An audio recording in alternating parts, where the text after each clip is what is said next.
Good morning. We have a 2009 Dodge Grand Caravan with a wiring problem.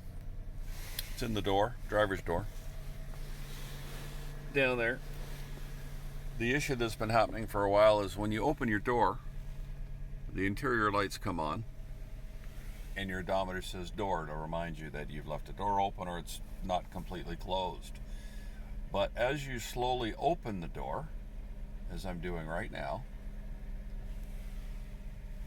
still open.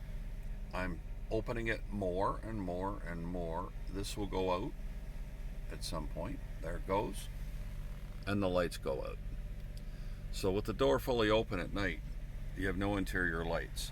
But as you slowly close the door, the wire makes contact, it goes back to door, and the lights come on.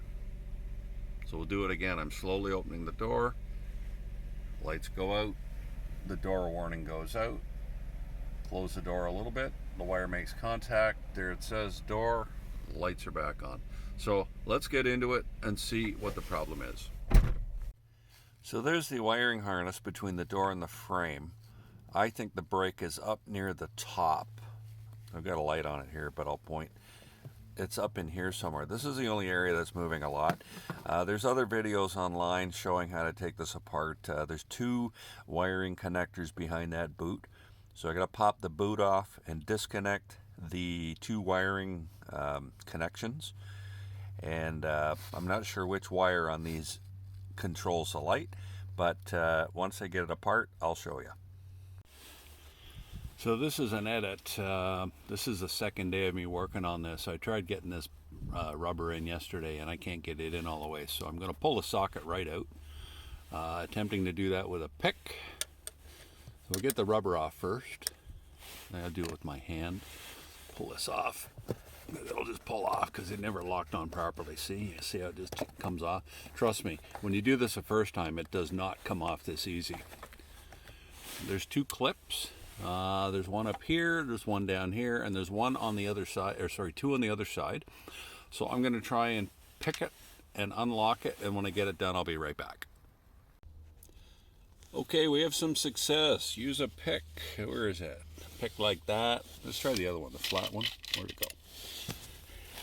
So you'll see, I think this clip broke yesterday, sorry, right here. There's a clip here, there's a clip here. If you reach around the top, it'll reach and you pull on it and force it out. Because you see, see the length here? In fact, the other one is about, yeah, it's the same length there. So I tried going in, there's a little hole. Where is it? See the hole right that's going in there, and you kind of push on it, it's kind of tough. There it is. It's kind of tough to do, but then I thought, let's hook around the top like this. Pull, I felt it pull in and it popped right out, and then I did it on the bottom as well. The rubber's in the way here, folks, but same thing. You can see the length of these picks. If you got a longer pick, you're golden, but go around the back corner. So pretend I'm on the back corner now. You come around the corner, it lifts up. You want to pull in on the other side and the whole thing will pop out, and I think I've got it all out now. It looks like I do. Yep. The bottom's released. The top's released. Okay, so the wires were fixed yesterday. You'll see that in the rest of the video in a minute. And then when you're done, this entire rubber has to fit over top of this socket, and then you push it back in. All right, I got the rubber boot off. Just be careful. This plastic holder here contains the two connectors. Something cracked a little bit as I was prying on it. See, it's loose now. But I didn't have to get the connectors out because immediately I saw the broken purple wire. And when I touch them together, the light comes back on. So that is definitely the issue. Well, let's get it fixed. I have both ends stripped. I'm going to solder it back together and see what happens. So I've soldered the wires together. I'm going to take some backlash here from people because I am not going to put shrink wrap on it. It's very well protected by the rubber boot.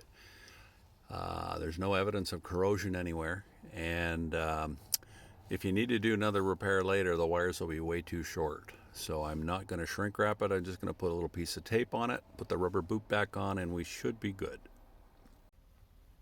So I was able to get the socket out. You saw that at the beginning of the video. The wire's been repaired. Now I'm going to get this rubber boot secured back over the socket, and then we'll push it back in.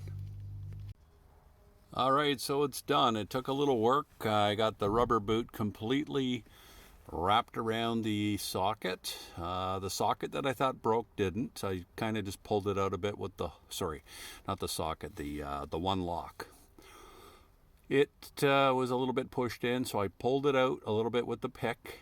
It's the top right corner, so it's the one right there. And when I pushed, let's get some light on there. When I pushed that back in, she locked up tight. So I think we got a very good seal on there, and the next rainstorm will determine how much water actually gets on that. And hopefully it all stays dry. So that's it.